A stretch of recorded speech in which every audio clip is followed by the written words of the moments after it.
We were created to be in relationship with God. We were created to be one with God.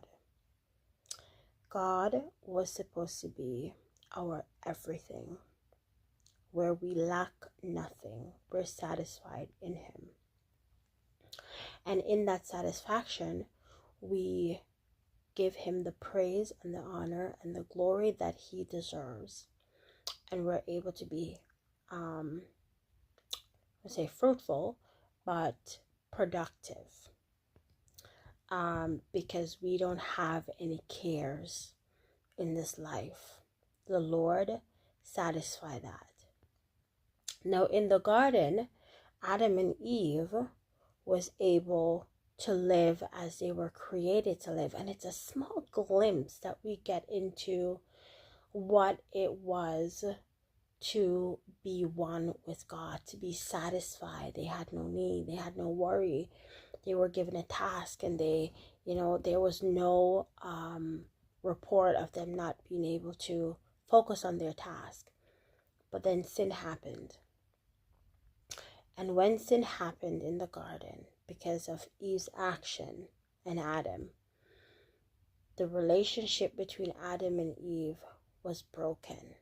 They were no longer one. They were no longer satisfied in God. And so now they have a wandering soul looking for satisfaction in everything else that this world has to offer. And so and now mankind is no longer able to glorify God the way we're created to glorify Him. But we also are looking for the satisfaction that we're supposed to have in Christ and in God, in other things, in the pleasures of this world. That doesn't really satisfy.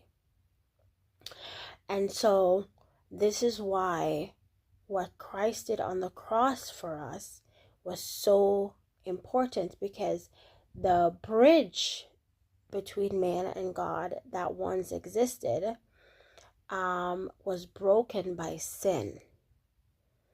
And that bridge connecting us to God, gave us life. And when sin happened, that bridge was broken. And we are now condemned to death. And so what Christ did on the cross is that He reconnected that bridge. So we can have once again